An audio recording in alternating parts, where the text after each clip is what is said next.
सहनाववतु सहनौ भुनक्तु सह वीर्यं करवावहै तेजस्विनावधीतमस्तु मा विद्विषावहै। ॐ शान्ति शान्ति शान्तिः। ॐ पूर्णमदः पूर्णमिदं पूर्णात् पूर्णमुदच्यते पूर्णस्य पूर्णमादाय पूर्णमेवावशिष्यते। ॐ शान्ति शान्ति शान्तिः। श्रुतिस्मृतिपुराणानाम् आलयं करुणालयं नमामि भगवत्पादं शङ्करं लोकशङ्करं शङ्करं शङ्कराचार्यं केशवं बादरायणं सूत्रभाष्यकृतौ वन्दे भगवन्तौ पुनः पुनः। ईश्वरो गुरुरात्मेति मूर्तिभेदविभागिने व्योमवद्व्यक्तदेहाय दक्षिणामूर्तये नमः। ॐ पार्थाय प्रतिबोधितां भगवता नारायणेन स्वयं व्यासेन ग्रथितां पुराणमुनिना मध्ये महाभारतम्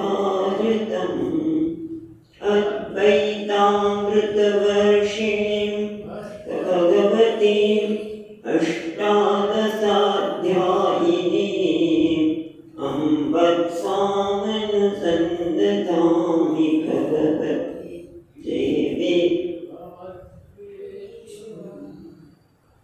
यं ब्रह्मा वरुणेन्द्ररुद्रमरुतः स्तुन्वन्ति दिव्यैस्तवैः वेदैः साङ्गपदक्रमोपनिषदैः गायन्ति यं सामगाः।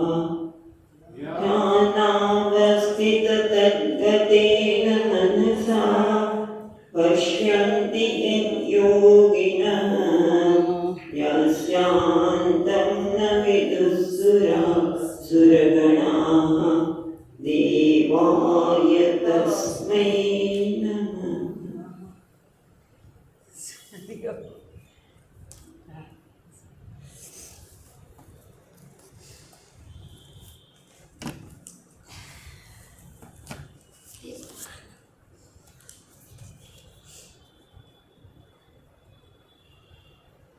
તો આજે આપણે ફરી ગીતાજીનો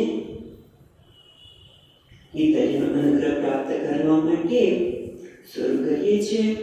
તો એમાં વિવેક ચૂડામણીમાં જે કહ્યું છે દુર્લભમ ત્રયમેવ ઐતત મનુષ્યત્વમ મુમુક્ષુત્વમ મહાપુરુષ સંશય. ત્રણ વસ્તુ દુર્લભ છે, એમાં એક છે મનુષ્યત્વ. મનુષ્ય જન્મ મળવો સરળ નથી. આપણે તમે તો બધા કુટુંબ નિયોજન એની બધી વાત કરું છું, પણ મનુષ્ય જન્મ આપણા પૂર્વ કર્મના આધારે મળે છે ધર્મશાસ્ત્ર પ્રમાણે. અને મનુષ્ય જન્મની આટલી બધી દુર્લભતા કેમ બતાવી છે? કારણ કે મનુષ્ય એક જ એવો છે કે જેને પસંદગી કરવાની ભેટ ભગવાન આપી છે. પસંદગી કરવાની ભેટ આપી છે. જ્યારે બીજાને કોઈને પસંદગી કરવાનું કોઈ હોતું જ નથી. શું છે કે જેમ કે મનુષ્ય ક્યારેક કહેશે કે ભાઈ આજે રોજ આપણે છોકરાઓ ઘણી વખત કહેતા રોજમાં સાંજે ખીચડી શાક ભાખરી કંઈક તો બીજું બનાવો, ચાલો પીઝા બનાવો, સમોસા, આ તે, એને પસંદગી કરવાની ભગવાને શક્તિ આપી છે, પસંદ કરવાની શક્તિ આપી છે, માટે એ બદલાશે. પણ ગાયને ક્યારે ન થાય? ગાયનું બાળક પણ કહે કે માં રોજ અમે ઘાસ જ ખવડાવે છે, જો કે માં ખવડાવતી જ નથી, કે દૂધ આપે છે માને નાના બાળકને. પણ એ લોકોને પીઝા કે બીજું કંઈ ખાવા જવાની ઈચ્છા થઈ શકે નહીં, કારણ કે એમના માટે કોઈ સત્યતા જ નથી. અને બીજી વસ્તુ, જેમ જ્યારે ભગવાને આપણને આપ્યું છે ત્યારે આપણે પણ એક જવાબદારી મનુષ્યને આપવી છે. જેવી રીતે દાખલા કે ગાયનું એક બાળક છે, બચવા છે કે વાછરડું, એને બરોબર ઘાસ, પાણી વગેરે આપવામાં આવે તો અમુક વર્ષ પછી એ પુખ્ત બની છે અને એ પણ બીજા બાળકને જન્મ આપવા માટે તૈયાર થાય. એને એના જન્મને શું કરવાનું? બસ કંઈ નહીં, પુખ્ત બનવાનું, એનું જીવન પોતાનું રક્ષણ કરવાનું. એ પ્રાણીની વાત કરીએ આપણે, ગાયનું કીધું, પણ કોઈ પણ પ્રાણીમાં આ જ છે. મનુષ્યમાં પણ બાળકનો જન્મ થાય પછી એને યોગ્ય ખોરાક, પાણી વગેરે પણ, એને કોઈ રોગ લાગુ ન પડે, કોઈ બસ મુશ્કેલી ન પડે. સ્કૂલે જાય કે ક્યાંય પણ જાય તો બાળકનું ધ્યાન રાખવું પડે કે જેથી રસ્તો ક્રોસ કરતી વખતે કંઈ એક્સિડન્ટ ન થાય. તે મોટો થઈ જાય, એ શારીરિક રીતે જો મોટો થઈ છે, શબ્દ વાપરે છે, એ શારીરિક રીતે પરિપક્વ બની ગયો. એ બીજું કદાચ એ લગ્ન કરીએ તો સ્વામીજી કે પછી એનું દાઢી મૂછ આવે, દીકરી હોય તો એમના બીજા આપણે ધર્મમાં એ પ્રવેશ કરે. પણ એટલું પૂરતું નથી, કારણ કે ભગવાને પસંદગી કરવાની જ્યારે શક્તિ આપી છે ત્યારે એને થોડો પ્રયત્ન કરવાનો છે. શું? માનસિક રીતે પરિપક્વ બનવું, તે વિચાર કરવાની જરૂર છે. અને એના માટે આપણે વિચાર કરીએ કે આપણા શાસ્ત્રમાં પહેલા કદાચ પુરુષાર્થ, 4 પુરુષાર્થ મનુષ્યના માટે શાસ્ત્રએ 4 પ્રકારના પુરુષાર્થની વાત કરી છે. પુરુષાર્થ એટલે પુરુષૈઃ અર્થ્યતે ઇતિ પુરુષાર્થ, મનુષ્ય વડે જે પ્રયત્ન કરવામાં આવે છે શેના માટે? પોતાના પ્રાપ્તિ માટે, ધ્યેય માટે, એને કહેવાય છે પુરુષાર્થ. પણ આ 4 પુરુષાર્થ છે એ બધાને લાગુ પડે. એ કોઈ સ્ત્રી હોય કે પુરુષ હોય, પછી જે ઉત્તર ધ્રુવ કે દક્ષિણ ધ્રુવ ત્યાંના રહેનાર મનુષ્ય હોય કે ભારતના કોઈ નાનકડા ગામડામાં જ્યાં કોઈ સુવિધા ન હોય, ભણવાની પણ બધા સુવિધા હોય તો છે, પણ એવું ગ્રામીણ કોઈ વ્યક્તિ હોય તો પણ બધાને આની આવશ્યકતા છે, પુરુષાર્થની. એ બધા પ્રયત્ન કરવાના. અને એ 4 પુરુષાર્થમાં પહેલા પ્રત્યેક પુરુષાર્થની વાત કરી તો એક છે માણસને સુખ જોઈએ છે, પ્રયત્ન શેના માટે કરે છે? સુખ માટે. અને બીજું સુરક્ષા માટે. સુરક્ષા માટે તો વિચાર કરીએ, સુરક્ષા કયા પ્રકારની હોઈ શકે? આર્થિક રીતે સુરક્ષિતા, બરાબર, સંબંધોમાં સુરક્ષિતા, અથવા તો માનસિક સુરક્ષિતા. સુરક્ષા, આર્થિક રીતે સુરક્ષા પ્રાપ્ત કરવા માટે એ કદાચ શેર બજારમાંથી પૈસા પ્રયત્ન કરે, સારી નોકરી મેળવે, સારો ધંધો કરે. એકની 2, 3 બધાના ઘરમાં ગાડી આવી ગઈ. મારા 3 કુટુંબના સભ્યો છે, એની પુત્રોને છે, પુત્રને છે અને એના છોકરાના પિતાને છે. સુરક્ષા લાગે, એના માટે માણસ પ્રયત્ન કરે. બીજી કઈ સુરક્ષા માણસને જોઈતી હોય છે? એના માટે માણસ પ્રયત્ન કરતો હોય છે. અને પછી જોઈએ છે સંબંધમાં સુરક્ષા. સંબંધોમાં સુરક્ષા એટલે સંબંધો સારા હોય તો માણસને ગમે. અને ત્રીજી કે પોતાની પાસે સત્તા હોય, લોકો એને વાહવા કરતા હોય, માન આપતા હોય, પોતાને સુરક્ષા ચાલતી હોય તો તેને સુરક્ષા મળે આપણા અહંકારને, જે આપણે માનસિક સુરક્ષા કહીશું. એટલે આ પ્રકારના પ્રયત્ન દરેક વ્યક્તિ પોતાના જીવનમાં કરતી હોય છે કે નહીં? હવે બીજે સુખ કયું? તો કે અચ્છા, આ સુરક્ષાની વાત કરી ત્યારે આપણે વાત કરી કે આપણા શાસ્ત્રમાં 4 પ્રકારના પુરુષાર્થની વાત કરી છે.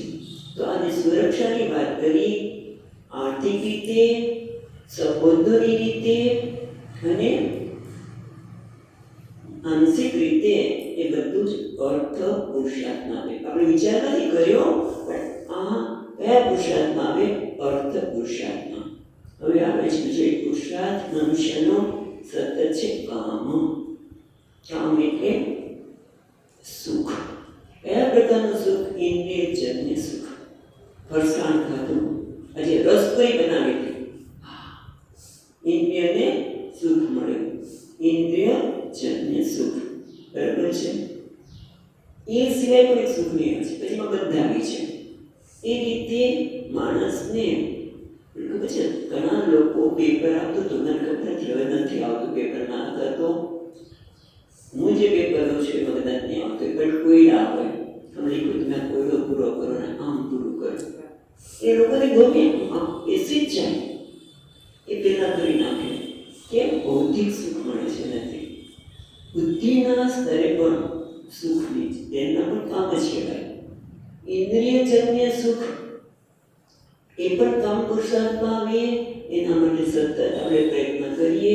પણ વાત કરીને કે ભાઈ પીઝા હોય, પાણીપુરી હોય તો આનંદ આવે, એ શું છે? ઇન્દ્રિયજન્ય છે. ભૌતિક સુખ પણ હોય, અને ઘણી વખત સગઈ ઘર નથી, ચલો કેદા છે અથવા તો રણોત્સવ ને કચ્છમાં રાત્રે એકદમ ટેન્ટમાંથી સૂતા હોય, રાત્રે તમને આકાશ દેખાય, તારા ટકટકતા હોય, કોઈ બાળકને જોઈએ અને આપણે ખુશ થઈ જઈએ કે કેવું સુંદર લાગે છે, કેવું નિર્દોષ લાગે છે.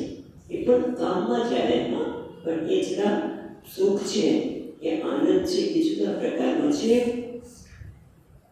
એને સૌંદર્યજન્ય સુખ કહીશું. અને આ પણ કામ પુરુષાર્થમાં આવે. આપણે ટૂંકામાં જોઈ રહ્યા છીએ કે એક અર્થ પુરુષાર્થ છે, બીજો કામ, ત્રીજો છે ધર્મ. અને ધર્મ તો બહુ વિસ્તૃત છે, પણ આપણે સામાન્ય રીતે સમજીએ તો જ્યાં સંવાદિતા છે. તમે ઘરમાં પણ જો બધામાં સંવાદિતા હોય, એક વ્યક્તિ કંઈક કહે, બીજી એને સહકાર આપે, ત્રીજી એને સહકાર આપે, તો એ સંવાદિતા.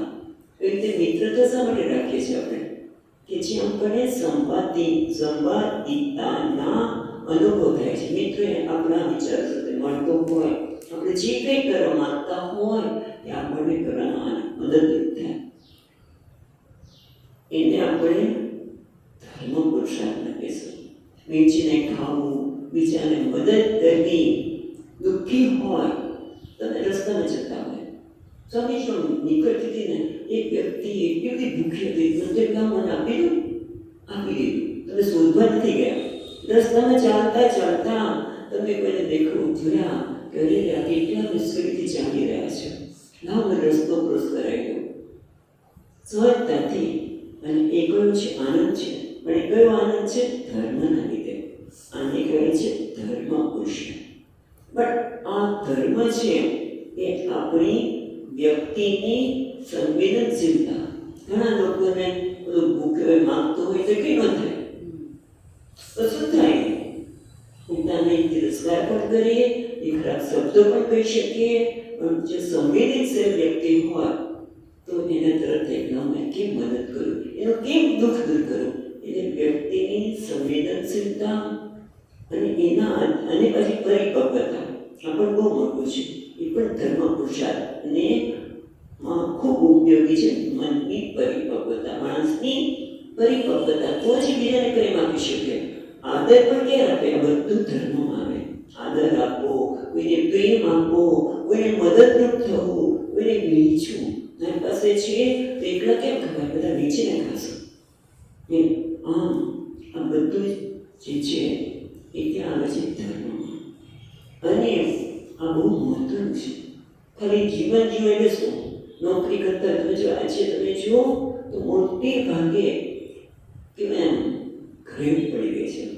સોમથી શુક્ર કે શનિ રવિ રચાય તો શનિ રવિ નહીં, સોમથી શનિ સવારમાં વહેલા ઉઠે, વહેલા નહીં, ઓફિસે જવાનું હોય ત્યારે, અને બહેનો પણ કામ ત્યારે ઉઠી કરે અને પછી જે બીજું કરતા હોય કરે. સાંજે પાછા જો નોકરી ન કરતી હોય બેન તો સાંજે પતિ આવે ત્યારે રસોઈ કરે, પછી હું બહાર જઈશું આવીને સુઈ જાઓ. સવારે કે આખો દિવસ શનિ સોમથી શનિ કે આ કરે. પછી રવિવાર શું કરવાનું? મોડા ઉઠવાનું અને આનંદ મેળવવા માટે કોઈ સારી રેસ્ટોરન્ટમાં જવાનું, એક મનોરંજન શોધવાનું.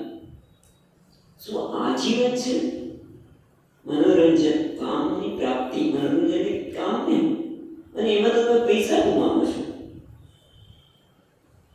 પણ એક વખત મનોરંજનની વાત નીકળી ત્યારે પૂજ્ય સ્વામીજીને પૂછ્યું કે સ્વામીજી તમને તમે તો કારણ કે લોકો તો 5 વાગે કેટલા બેઠા ઉઠે પોતાનું પ્રાર્થ કર્મ પૂરું કરી પાછો ટેબલ પર બેસી જાય. શેના માટે?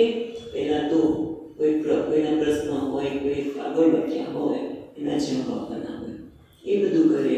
એટલે સત્સંગ કરાવે, ધ્યાન કરે, આખો દિવસ વ્યસ્ત જ હોય.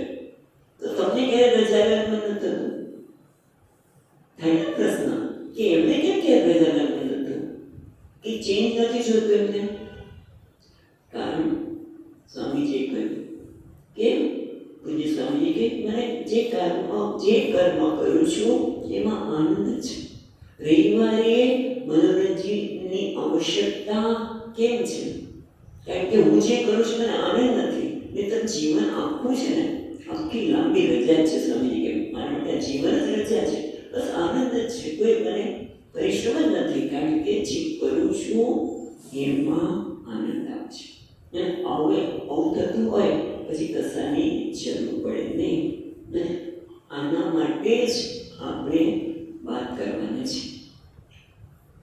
પણ ધર્મની જ્યારે પુરુષાર્થની વાત કર્યા છે ત્યારે આપણે કીધું કે કોઈને મદદરૂપ થવું, કોઈ દુઃખી હોય ને દુઃખ ન પહોંચાડવું, કોઈને દુઃખ ન પહોંચાડવું, દુઃખીને દુઃખ ન પહોંચાડવું નહીં, કોઈને દુઃખ ન પહોંચાડવું, પ્રેમ આપવો, આદર આપવો.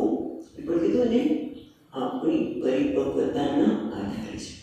એટલું જ નહીં, સ્વામીજીને ધર્મ એટલે યોગ્ય સમયે યોગ્ય કર્મ કરવું. ઓફિસમાં છીએ, કોઈની ફાઇલ છે, કેટલા વખતથી એ ખાલી તમારે સહી કરવાની છે, વાંચીને યોગ્ય નિર્ણય આપીને સહી કરે છે. કાલ કરીશ પછી કરીશ. એટલે ઘરમાં પણ શરીર સાથ ન આપે સમયને લીધે તો વસ્તુ જુદી છે, પણ પછી કપડાં ધોવાના છે, રાખી મૂકીશ, કાલે કરીશ, આ કામ પછી કરીશ, પેલું કામ પછી કરીશ. અને એના બદલે જે કામ કરવાનું છે હું એ કરી નાખું તો એક આનંદ આવી ગયો. આપણે કામ આનંદ, એક શાંતિ આવે. મેં કામ કરી નાખ્યું, મારે આજે કરવાનું હતું ઘરમાં એ કામ એ કરી નાખ્યું. એક આનંદ પોતાના માટે એક ગર્વ થાય. આ પણ ધર્મ પુરુષાર્થ આવે. આપણે વાત કરતા હતા કે આ ધર્મ એ બહુ વિસ્તાર છે અને માણસની કેવી સંવેદનશીલતા અને સંવેદનશીલતાનો આધાર પરિપક્વતા ઉપર આધાર છે. અને એટલા માટે આપણા શાસ્ત્રમાં ધર્મને પ્રથમ સ્થાન આપે છે. ધર્મ, અર્થ અને કામ. તમે ધર્મના આધારે અર્થ અને કામની પ્રાપ્તિ કરો. જેટલે અર્થ જોતો, અર્થ એટલે સુરક્ષા, સુરક્ષા, આર્થિક સંબંધોની જે પ્રયત્ન કરો, પણ ધર્મના આધારે. કોઈના ભોગે કોઈ વસ્તુ મેળવી ધર્મ નથી. એટલે ધર્મના આધારે અર્થ અને કામને શાસ્ત્રે મંજૂરી આપે છે. હવે બાકીનો રહ્યો ચોથો પુરુષાર્થ, મોક્ષ. પણ તમે જો મોક્ષ શબ્દ સાંભળીને લોકો ડરતા હોય છે. તમે જો કે દરેક પેઢીમાં બહુ ઓછા વ્યક્તિ આ મોક્ષ પુરુષાર્થ માટે પ્રયત્ન પણ કરતો હોય છે. પણ ખરેખર વિચાર કરીએ ને તો દરેક વ્યક્તિને મોક્ષમાં જ રસ છે. મોક્ષ એટલે મુક્તિ. કારણ કે મોક્ષ બહુ મોટી મોટી વાતો આવે છે, આપણો જીવનનો ઉદ્ધાર કરવાનો, એવું કંઈ નથી. સરળ છે. મોક્ષ એટલે મુક્તિ. જેમ કે આપણે અચાનક કંઈક પડી ગયા અને ફ્રેક્ચર થયું અને તમે પેલું કે ને ઘોડી એવી પડી, તે ઘોડી નથી, શું કહેવાય આપણે વ્હીલચેર બરોબર છે, આપણે વોકર ને બધું દઈએ અને પછી આપણે ક્યારે થાય ક્યારે વોકર છોડી દે. વોકર છોડી દે. આપણને શેમાં રસ છે? વોકરમાં રસ નથી. કારણ કે આપણે પરિસ્થિતિ એવી આવી કે જેથી આપણે વોકરની જરૂર પડી.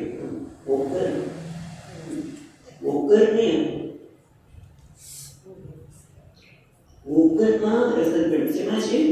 મને એમાંથી મુક્તિ જોઈએ છે. એક ટૂંકમાં મોક્ષની વ્યાખ્યા કરીએ તો મોક્ષ એટલે જે વસ્તુ મને ગમતી નથી એમાંથી મુક્તિ, એનું નામ મોક્ષ. બહુ સુંદર છે. પણ આપણે તો મોક્ષ શબ્દ સાંભળીને જ મોટે ભાગે એટલા બધા ગભરાતા હોય છે. મોક્ષની વાત ન કરશો અને અમારા છોકરા પાસે તો મોક્ષની વાત કરશો જ નહીં. આ તો મોક્ષ એટલે શું એ ખબર નથી. એટલા માટે મોક્ષ એટલે મુક્તિ. જે મને ન ગમતું હોય એમાંથી મુક્તિ, અને બધા ઈચ્છે છે.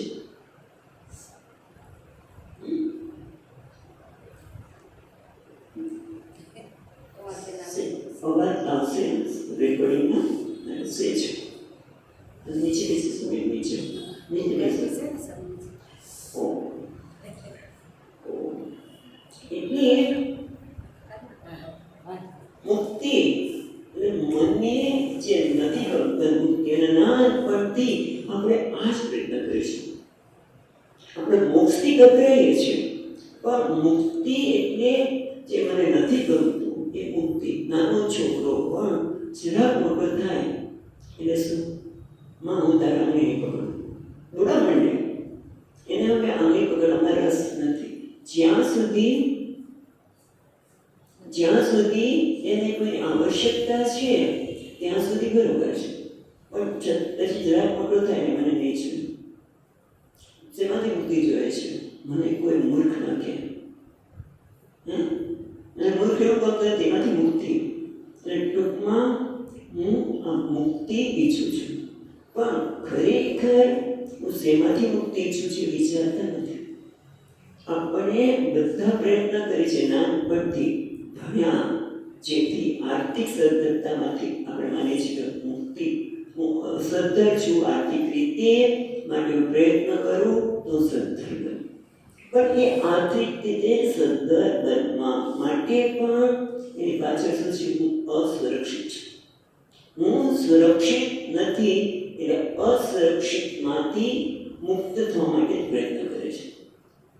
અને બીજું એક છે એ સતત આપણે એક કામ, સુખ અને કામ મેળવવા પ્રયત્ન. કામનાની ઈચ્છા, ઇન્દ્રિયજન્ય સુખની આપણે કામ કીધું, એની પ્રયત્ન કેમ કરીએ છીએ?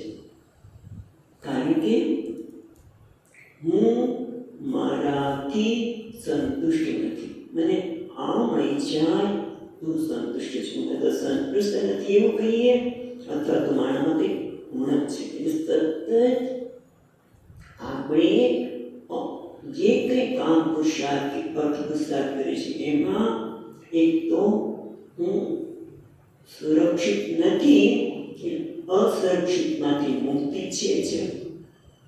મુક્તિ માટે આપણે ઘણું બધું કહી શકીએ કે કોઈને બાળકને આમાંથી મુક્તિ જોઈએ છે, પેલાને બીજામાંથી મુક્તિ જોઈએ છે. એ બધાને ભેગા કરીએ તો એક જ છે. શું? અસુરક્ષિતતાથી મુક્તિ. અને બીજું છે અસંતોષ. હું કોનાથી અસંતોષ છે? મારાથી.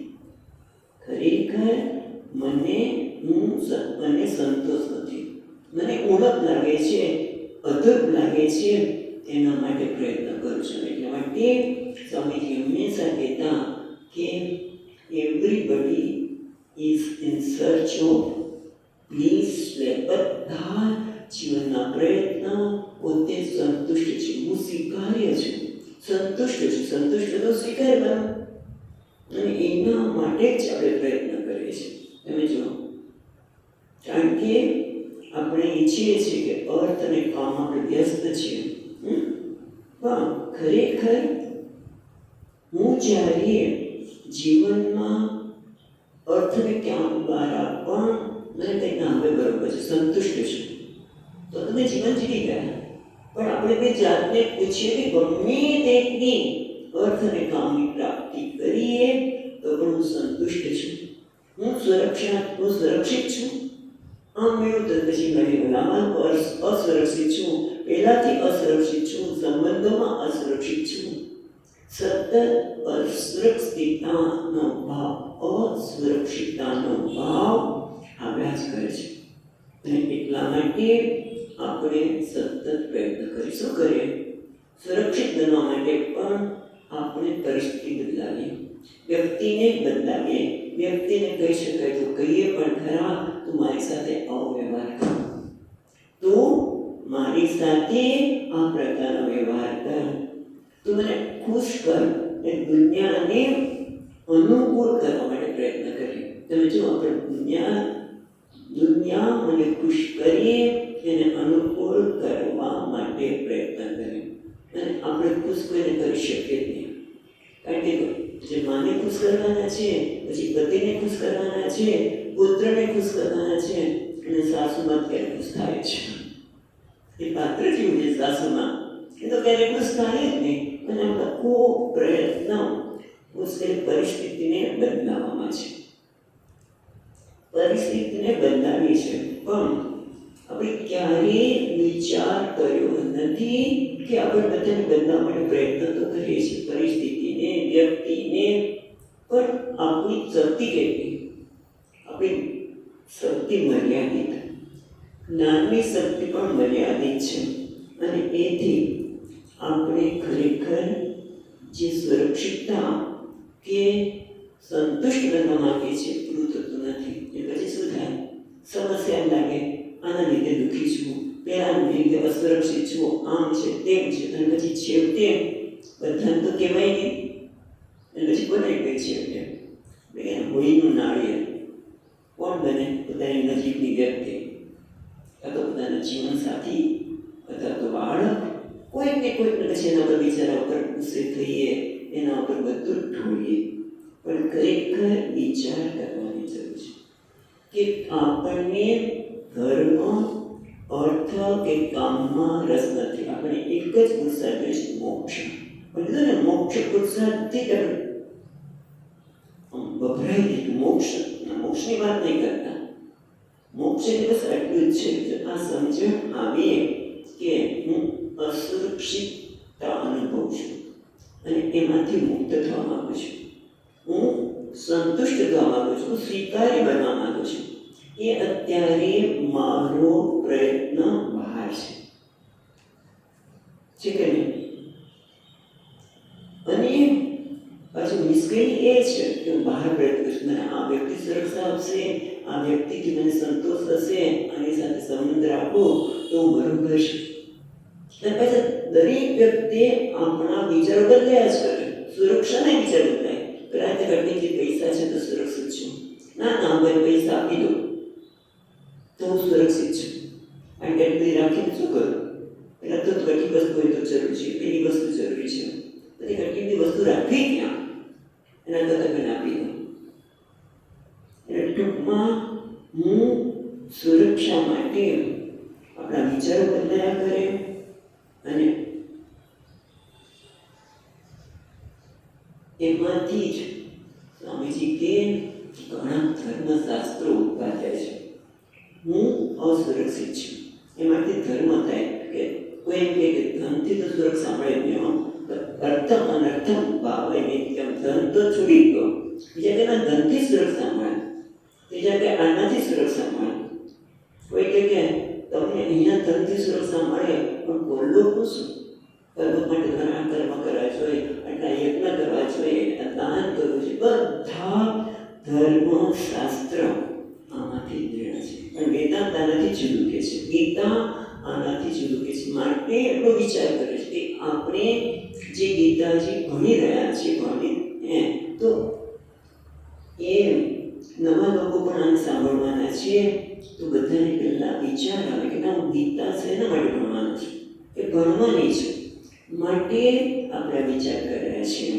તો પહેલાં આપણે શું વાત કરી કે આપણો નિર્ણય છે કે હું અસુરક્ષિત છું, મારામાં ઉણપ છે. અને આનો અનુભવ તો બહુ કરે છે, ઉણપ. અને ઉણપનો ખ્યાલ પણ બદલાય. ઘણાને શું લાગે કે મારી હાઈટ બરોબર નથી માટે હીલવાળા ચપ્પલ પહેરો, મારો રંગ બરોબર નથી, રંગ બરાબર કરે, મારો દેખાવ બરાબર નથી, આ નાક બરાબર નથી. સ્વામી મહારાજ કહે કે આઈબ્રો, એમાંથી પેલા બેને પોતાનું મકાન બનાવી દીધું. બોલો, કેમ કે માણસને લક્ષમાં આ બરોબર નથી, આના લીધે હું ઊંઘો છું. પછી મહેનત કરે, ભણે, પગાર મળે, તો એનાથી એને ઉણપ જ લાગે કે આ પગાર બરોબર નથી, આના કરતાં મોટું પેકેજ હોવું જોઈએ, આના કરતાં મોટું પેકેજ હોવું જોઈએ. તો ગમે તેટલા પગાર મળે તો મારી ઉણપમાંથી મુક્તિ રહે છે ના? હું અધૂરત તો લાગ્યા જ કરે છે. ઉણપ તો હંમેશા ઉણપ હો, અસંતોષ હો, એ ચાલુ જ રહે છે. બધાને સમજવાની જરૂર છે. મહત્વની વસ્તુ છે, આ મને ઉણપ લાગે છે એને દૂર કરવા માટે હું પ્રયત્ન કરું છું. એટલે આપણે પ્રયત્ન તો કરીએ છીએ, પણ આપણા પ્રયત્નો કેવા છે? એની વાર્તા છે કે એક બેન હતી, કપડાં ધોતી નદી કિનારે. એમાં બિચારા પગ લપસી ગયો અને નદીમાં તણાવમાં લાગી. મને તરતા તો આવડતું નહોતું. એટલે ભગવાનને પ્રાર્થના કરી કે ભગવાન કંઈક મોકો લાગતો મોકો તોય મને પકડીને જતી રહીશ. બરોબર, ભગવાનને પ્રાર્થના સાંભળી લાકડાને પકડ્યું, પણ લાકડા પર રૂમાટી હતી. ઓહો, આ તો વિષ હતું, કારણ કે ઓલું બીજ પાણીમાં પડ્યું હતું ઝાડ પરથી, એટલે એ તણાતું હતું. અને હવે તો એને બરોબર પકડી દીધું, પેલી બેનને છોડી શકે નહીં. કોને પકડ્યું? પેલા બેને પકડી, પછી કોના પકડ્યું? વિષ. એ રીતે આપણે આપણી ઉણપ દૂર કરવા માટે પ્રયત્ન તો કરીએ છીએ કે ભાઈ આમ દૂર કરીશ તો સરસ થશે, ચા પીશ, આમ કરીશ, તેમ કરીશ, પણ પછી એના વગર આપણે ચાલે જ નહીં. અને છતાંય ઉણપ તો દૂર થતી જ નથી, છોડી તો શકતા જ નથી. અને એટલા માટે પહેલાં તો આપણે આપણા પુરુષાર્થને સમજવાની જરૂર છે. બરાબર? કે હું જીવનમાં મુક્તિ જીવ્યો છું અને ગમે તેટલા પ્રયત્ન કરીએ તો પણ ક્યારેય મુક્ત થતા નથી. મને એમ થાય કે હું લગ્ન કરી લઉં તો પછી બહુ શાંતિ. લગ્ન ખોટા નથી, સમજવાની જરૂર છે. લગ્ન ખોટા નથી, પણ સ્વામીજી મહારાજ કહે કે પોતે અસુરક્ષિત છે માટે હું લગ્ન કરીને સુરક્ષિત રહીશ. કારણ કે અમારે રસોઈ કરતા નથી આવડતી, મને આમ નથી આવડતું, વગેરે વગેરે. અથવા તો કોઈ જીવનસાથીની જરૂર છે માટે લગ્ન કર્યું. પણ એક અસુરક્ષિત વ્યક્તિ વત્તા બીજી અસુરક્ષિત વ્યક્તિ, તો પહેલા એક વત્તા એક બે ન થાય. સ્વરે અસુરક્ષા ચાલુ રહે. પણ એની પાછળ આપણે લગ્ન પદ્ધતિની વાત કરીશું આપણે પહેલા. તેમાં પણ ખરેખર જે લગ્નની વિધિ છે એમાં એક એક પગલે સપ્તપદી, એક એક પગલે બંને જણાવે છે કે હા, આપણે સાથે રહીને સુરક્ષાને પ્રાપ્ત કરીશું, ધર્મ પ્રમાણે જીવન જીવીશું તો એક વખત આપણને આપણી સમસ્યાનો ઉકેલ મળશે.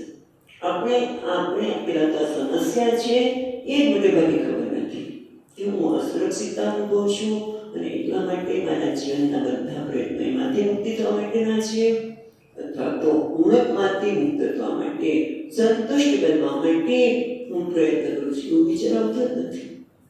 એટલે પછી આપણે કહીએ કે આ વ્યક્તિ ખરાબ છે, મારી સાસુ ખરાબ છે, નણંદ ખરાબ છે, સાહેબ ખરાબ છે, આ પરિસ્થિતિ બરોબર નથી, આ મને નોકરી મળી ગઈ તો સારું હતું, પેલું મળ્યું હોત તો સારું હતું. તો સ્વામીજી મહારાજ કહે કે તમે એક વખત શાંતિથી બેસો ને રૂમમાં, તો તમે બેસી નહીં શકો, કારણ કે તમારી સમસ્યાનો ઉકેલ તમે ક્યાં રહ્યો છે બહાર. પણ શાસ્ત્ર શું કહે છે કે તમે જે અસર અનુભવો છો, ઉણપ અનુભવો છો એ બહાર નથી. હા, કેટલીક વસ્તુ બહાર છે. દાખલા તરીકે ભૂખ લાગી હોય તો તમારે જમવું જ પડે, તરસ લાગી હોય, ગરમી થતી હોય તો પંખો કરો, જે કંઈ કરવું હોય કરો. ઘરની જરૂર છે, ભાઈ ઘર માટે જે પ્રયત્ન કરવો હોય પ્રયત્ન કરો, આર્થિક રીતે સદ્ધર બનો, એ ખોટું નથી. પણ એ આર્થિકતા મને સુરક્ષિત કરી દેશે એ સમજણ ખોટી છે. પહેલાં તો આપણને શાસ્ત્ર મોક્ષ કે શું એ સમજાય છે કે શેમાંથી મુક્તિ જોઈએ છે તારે, અને એ મુક્તિ તું જગતમાંથી મેળવવા પ્રયત્ન કરે છે એ બરોબર. તારી એ સમજણ છે ને એ ખોટી છે.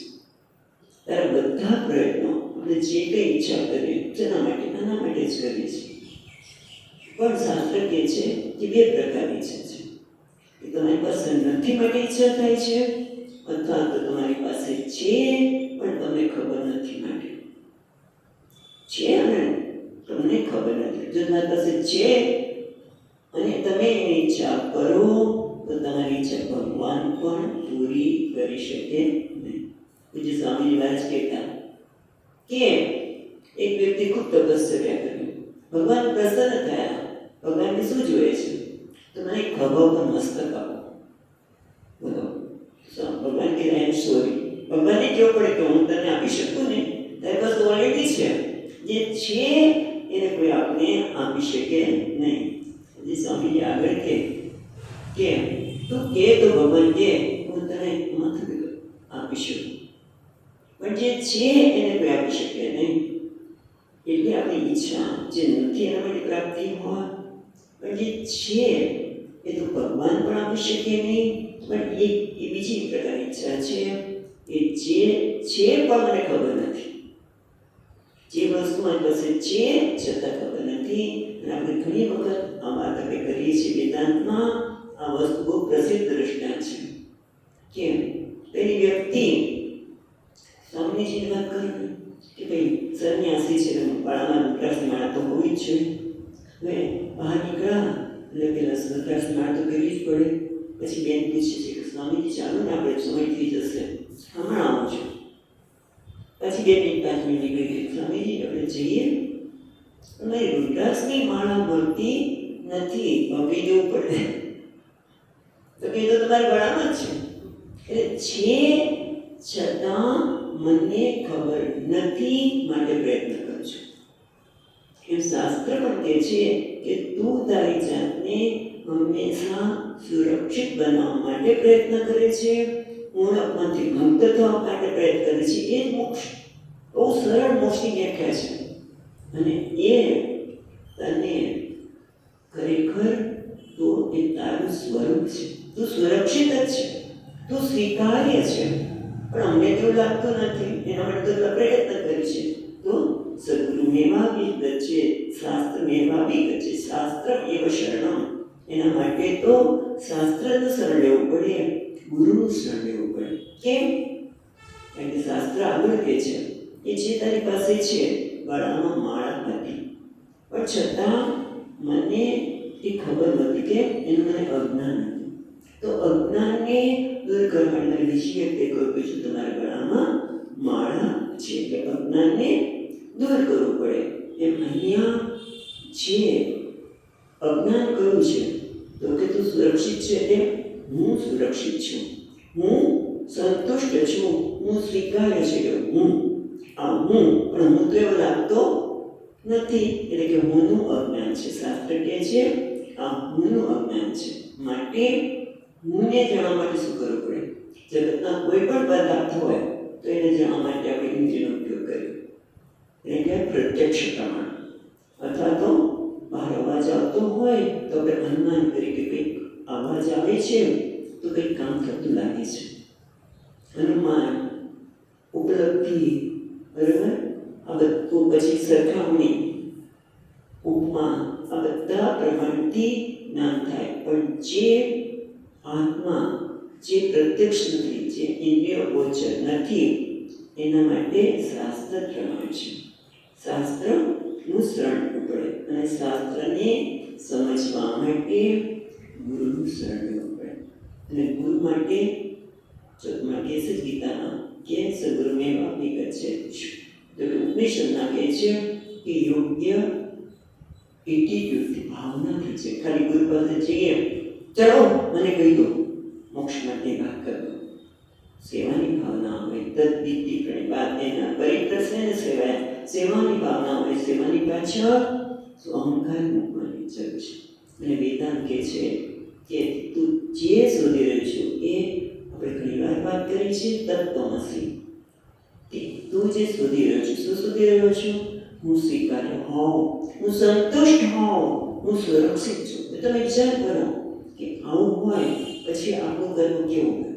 ઘણી વખત માતા પિતા ડરતા હોય કે અમે સત્સંગમાં આવશું પણ અમારા છોકરાને ગીતા સમજાવશો નહીં.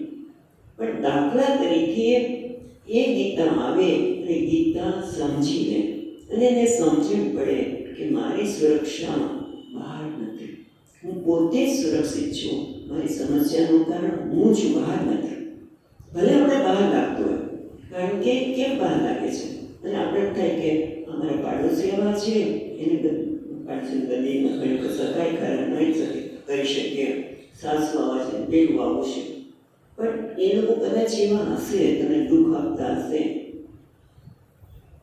પણ ખરેખર સમજી કેમ કે અંદર છે ને ઘા પડ્યો હોય.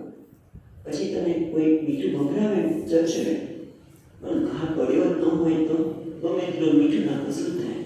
એટલે આપણને શાસ્ત્ર જે ખોટું ઘા પણ સાચો નથી, હું અસુરક્ષિત છું, હું અસ્વીકાર્ય છું, એ જે તું પ્રયત્ન કરે છે એ યોગ્ય નથી. અને જો આ જ્ઞાન બાળકને થઈ જાય, યુવાનને થઈ જાય તો બધું છોડી નહીં દે.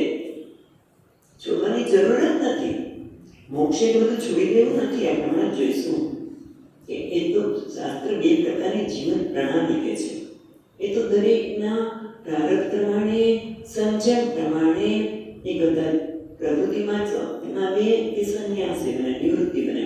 પણ મહત્વનું શું છે? સમજણ, પોતાના વિશેની સમજણ. અન્ય એ બાળકને આનંદ થઈ જાય તો એનો વ્યવહાર કેવો હશે?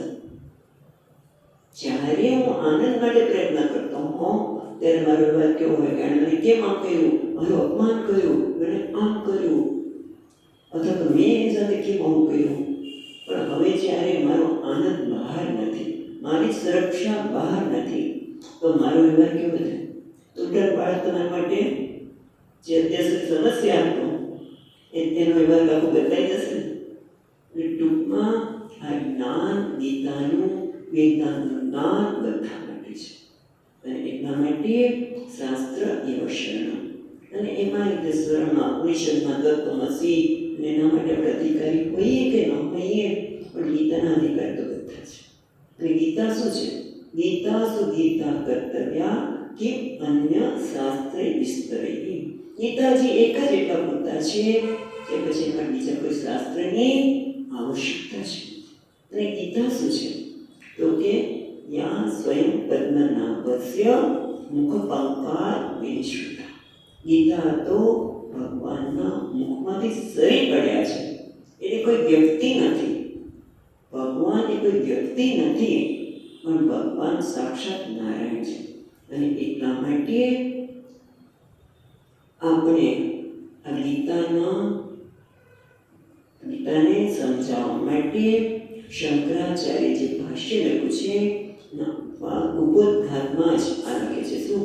કે જે નારાયણ, આમ તો નારાયણ પરો વ્યક્તા અન્નમ વ્યક્ત સંભવમ અન્નસ્યાન્તિ મે લોકાહ સપ્તદીવા ચિત્તદીપા જમેતિની. ને નારાયણને પ્રણામ કરતા કે જેમાંથી આખું જગત સર્જન થયું છે એ નારાયણ, એમણે શું કર્યું? વાંચીશ.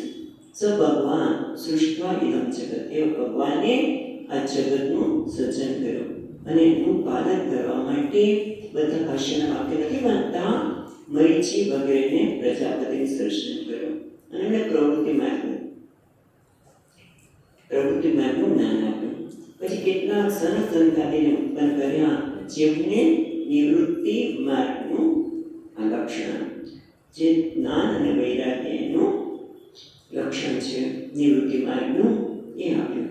અને આ રીતે બે પ્રકાર વિવિધો વેદોક્ત ધર્મ પ્રવૃત્તિ લક્ષણ, નિવૃત્તિ લક્ષણ. પણ આ ભગવાન આપ્યા પછી હવે આગળ કહે છે દીર્ઘકાલેન અનુષ્ઠત્રના કામોદ્ભવા, અને ધર્મનું જે પાલન કરે ત્યારે સમૃદ્ધિ આવે. સમૃદ્ધિ આવે મોટા ભાગના લોકોને વિવેક ન હોય એટલે કામમાં પડી જાય. કામ એટલે આપણે કામના લીધે માનવ વિવેક વિજ્ઞાન, એના કારણે જ્ઞાન અને વિવેકનો ક્ષય થાય, ઓછો થાય અને અધર્મનો વધારો થાય. અને એટલા માટે એ છે અધર્મે ધર્મ પ્રવર્તમાને ચ અધર્મે જગત સ્થિતિ પરિપિપાવેષુ આદિકર્તા નારાયણ વિષ્ણુ હોમસ્ય બ્રાહ્મણત્વ રક્ષણાર્થમ દેવક્યામ વાસુદેવાદ અંશેન કૃષ્ણ તિલસંભવ. ભાષ્ય એટલા માટે વાંચીએ છીએ કે શ્રી કૃષ્ણ એ કોઈ બીજા નથી. જ્યારે અધર્મ જ્યારે વધી જાય છે ત્યારે એ છે બ્રાહ્મણ રક્ષણ કરીશું, બધાનું રક્ષણ થશે. અને એટલા માટે એમણે દેવકી અને વસુદેવને ત્યાં અંશ એટલે લીલા વિગ્રહને ધારણ કર્યો. અને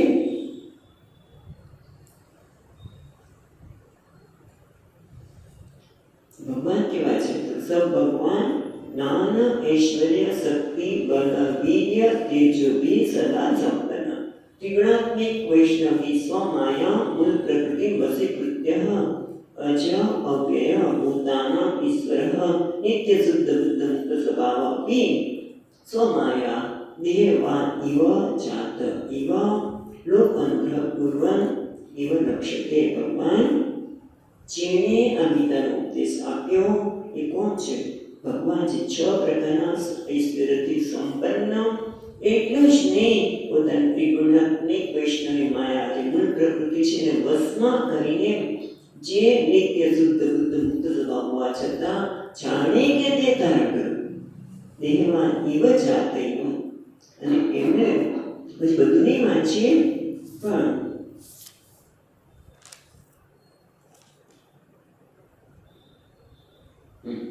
એક નાનો પેરેગ્રાફ વાંચી લઈએ. એટલે ભગવાને આ જન્મ લીધો પણ એમનું કામ શું હતું કે બ્રાહ્મણનું રક્ષણ કરવું, ધર્મનું રક્ષણ કરવું. એટલે ધર્મનું રક્ષણ કરવા માટે જ્ઞાન આપવાની આવશ્યકતા છે. એટલે કે સ્વપ્રયોજન અભાવેપી ભૂત અનુચિકૃષયા વૈદિકમિ ધર્મદ્વયમ અર્જુનાય શોક મોહ મોદતો નિમગ્નાય ઉપદેશ. ભગવાને કે મેળવવાનું નહોતું, પણ છતાં અર્જુને જ્યારે માંગણી કરી ત્યારે શોક અને મોહમાં કરતા એવા અર્જુનને વૈદિક ધર્મદ્વય પ્રવૃત્તિ અને નિવૃત્તિ બંનેનું એમણે જ્ઞાન આપ્યું. શું કામ આપ્યું? ગુણ આદિકેહી ગૃહીત અનુષ્ઠ્યમાન ચ ધર્મ પ્રજ્યમ ભવિષ્યતિ. ભગવાને અર્જુનને કેમ આપ્યું? તો એ ભગવાન ભાષ્યકાર છે ગુણાધિકેન, અર્જુનમાં અધિક ગુણ હતા અને એટલે કે એ અધિકારી હતો અને એના લીધે એને જ્ઞાન આપશું તો આ જ્ઞાનમાં પ્રચાર થશે. એટલા માટે ભગવાને અર્જુનને આ જ્ઞાન આપ્યું. એટલે ભગવાને આપ્યું છે એટલા માટે કોઈ મનુષ્યની બુદ્ધિમાંથી જન્મેલું નથી કે મનુષ્યની બુદ્ધિમાંથી જન્મેલું જ્ઞાનમાં દોષ છે. 6 પ્રકારની આપણે ચર્ચા નહીં કરીએ પણ એ દોષથી મુક્ત આ ભગવદ્ ગીતાનું જ્ઞાન છે. અને ભગવાનના મુખમાંથી આ સરી પડ્યું છે. અને આ ગીતા જ આપણે ફરી એકવાર આપણે શરૂઆત ક્યાંથી કરી હતી કે મનુષ્ય માને છે કે 4 પુરુષાર્થ છે: ધર્મ, અર્થ, કામ અને મોક્ષ. ખરેખર એક જ પુરુષાર્થ છે અને છે મોક્ષ પુરુષાર્થ. મુક્તિ, અને મુક્તિ પણ શેમાંથી? સુરક્ષાના, અસુરક્ષામાંથી મુક્તિ અને અસંતોષમાંથી મુક્તિ. ઘણા લોકો કહે ના, હું તો સંતુષ્ટ છું, હું તો સુરક્ષિત છું. એવું ખાલી કહેવાની જરૂર નથી. અનુભવો, સમજી લો તો વાંધો નથી, પણ સમજ્યા વગર ખાલી હું સુરક્ષિત છું, હું સંતુષ્ટ છું, હું સ્વીકાર્ય છું બોલવાથી કંઈ ન થાય. થોડીક વાર બરોબર છે, પણ સમજવું પડે કે હું કેવી રીતે સુરક્ષિત છું, હું કેવી રીતે મારી જાતનો સ્વીકાર કરી શકું છું. કારણ કે હુંની આત્માનું અજ્ઞાનના કારણે જ આપણે પ્રેરણા કરીએ છીએ. અને આપણે જોયું કે જો થોડીક પોતે શાંતિથી વિચાર કરીએ તો સમજણ પડે જગતને ક્યારેય સુરક્ષા પણ આપી શકે નહીં, અથવા એથી પણ આગળ એ જગતને સુખી પણ ન કરી શકે અને દુઃખી પણ ન કરી શકે. કારણ કે દુઃખનું કારણ પણ હું જ છું. હું માનું છું કે દુઃખી છું. ખરેખર તો શાસ્ત્ર તો કહે છે તું તો આનંદ સ્વરૂપ છે, તું તો સુખ સ્વરૂપ છે, પણ હું દુઃખી છું માનીએ છીએ. અને સતત પ્રયત્ન કર્યા કરીએ અને એ સુખ માટે મેળવવા માટે કેટલાય નામ ઉપર આપણે આરોપ કરીએ. આ વ્યક્તિ ખરાબ છે ને, એની પરિસ્થિતિ ખરાબ છે ને, એનું આમ છે. સતત તમે જો દુનિયામાં મોટે ભાગે આ ચાલે છે. કેમ? આ જ્ઞાન નથી માટે. જો આ જ્ઞાન હોય તો કહેવાય આવશ્યકતા નથી. આ જ્ઞાન ખૂબ મહત્વનું છે, કારણ કે આપણે આ જખી રહ્યા છીએ અને એનું કારણ છે આત્માનું અજ્ઞાન. અને એથી પણ આગળ જઈએ તો આપણે ખબર છે કે યાજ્ઞવલ્ક્ય મહારાજે કહ્યું તેની પત્નીને કે આત્મનસ્તુ કામાય સર્વં પ્રિય ભવતિ. આપણે બધા જ પ્રયત્નો આત્મનસ્તુ કામાય, આત્માને હુંને જે પ્રસન્ન કરે, હુંને જે અનુકૂળ બને એ બધા મને ગમે. પણ એ હુંનું સાચું જ્ઞાન હોવાથી આપણે વ્યક્તિ કે વસ્તુને આપણે સુખનું કારણ બને છે. તેની એક સમજણ જો આપણા જીવનમાં આવી જાય કે મારા સુખનું કારણ જગત નથી અને દુઃખનું કારણ છે નથી, જો આ સમજણ આવી જાય તો કોણ છે? આત્માનું અજ્ઞાન. અને એના માટે ગીતાના જ્ઞાનની આવશ્યકતા છે. ગીતા બહુ સરળ છે. ઉપનિષદમાં આપણે ઉપનિષદ માટે કદાચ અધિકારી કેટલા હોઈએ એ ખબર નથી, પણ ગીતાના અધિકારી બધા જ છે. કારણ કે હવે આપણે પહેલાં તેમાં જઈશું ત્યારે જોઈશું કે ગીતામાં જે પહેલો અધ્યાય અર્જુનની સ્થિતિની વાત કરે છે. એમાં બે વસ્તુ બતાવી છે કે અર્જુન પણ એક સામાન્ય મનુષ્ય જેવું અનુભવ કર્યો છે. એ પણ શોક અને મોહમાં ગરકાવ છે, પણ સાથે સાથે એનામાં અમુક પ્રકારની ગુણો પણ છે. સમાધિ, સર્વ સંપત્તિ, અધિકારી, તો એ પણ આપણે જોઈશું. પણ આ જ્ઞાન ભગવાને અર્જુનને આપ્યું અને એના માટે સંન્યાસ લેવો પડે તો કે ના, ભગવાન પણ કોણ હતા? મહાગૃહસ્થ. અને અર્જુન પણ ગૃહસ્થ હતા, એટલે બધું છોડવાની આવશ્યકતા નથી. આટલું જોયા પછી હવે આપણે પહેલા આ ગીતાને અધ્યયન કરતા પહેલા, કોઈ પણ વસ્તુનું અધ્યયન કરતા પહેલા મંગલાચરણ કરે છે, પ્રાર્થના કરે છે. અને એ મધુસૂદનજી મહારાજ છે, એમના નામે આ કહેવામાં આવે છે. મધુસૂદનજી મહારાજે ગીતા ધ્યાન શ્લોક જે મંગલાચરણ કહી શકીએ, જેમાં પ્રાર્થના પણ અને સાથે સાથે વિષયની બધાની જણાવટ આપી છે. તો આપણે આ છે એક શ્લોક તો છે, એનો વિસ્તાર પછી કરીશું. હું અહીંથી બોલીશ, આપ રિપીટ કરશો.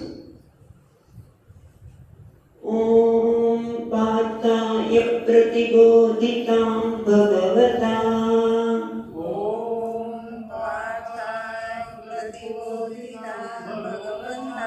નારાયણેન સ્વયં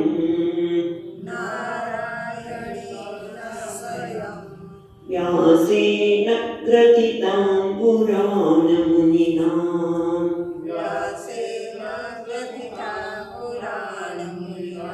मध्ये महाभारतम्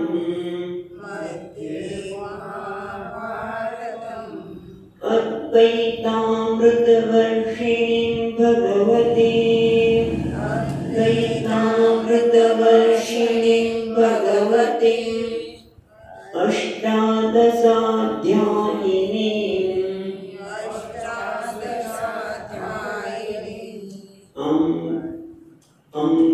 माम् अनुसन्दतामि भगवद्गीते भगवद्वेषिणीम् अम्ब माम् अनुसन्दतामि भगवद्गीते भगवद्वेषिणीम्।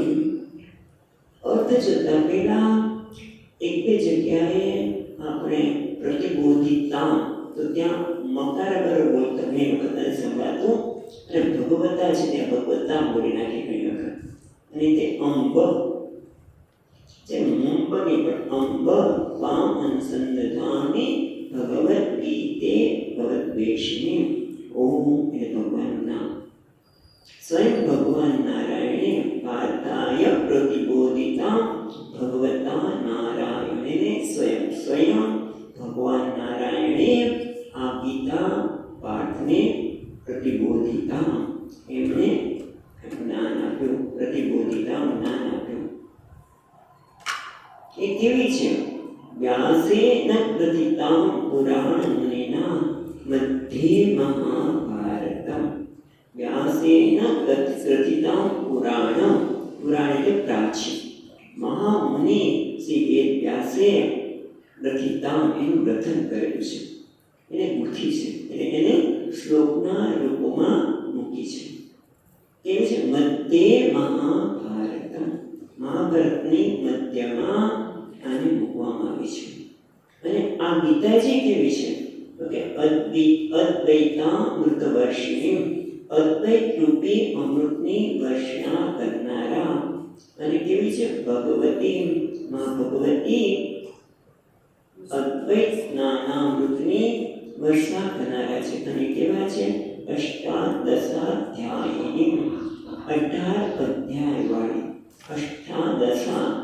અધ્યાયવાળી આ ભગવદ ગીતા છે અંબ હે મા ભગવતી હે મા ગીતાજી વામ અનુસંધાનાની હું તમારું અનુસંધાન કરું છું એટલા માટે આપણે ગીતાના પ્રારંભમાં આ શ્લોક બોલે છે ભગવદ્ગીતે ભગવદ્વેષિણી હે ભગવદ્ ગીતા હે માતા હું તારું અનુસંધાન કરું છું શેના માટે ભગવદ્વેષિણી કારણ કે તું શું છે ભવલોકને દ્વેષ કરનારી ટાળનારી છે અને વિસ્તાર કાલે જોઈશ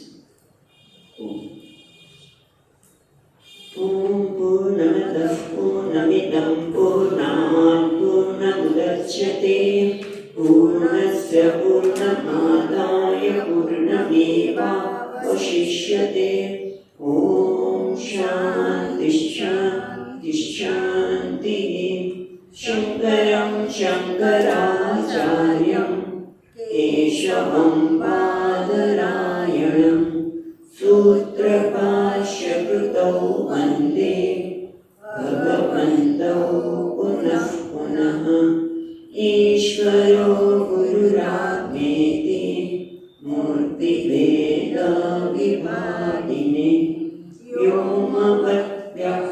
व्योमवद्व्यक्तदेहाय दक्षिणामूर्तये नमः ॐ शान्ति शान्ति शान्तिः हरिः ॐ श्रीगुरुभ्यो नमः हरिः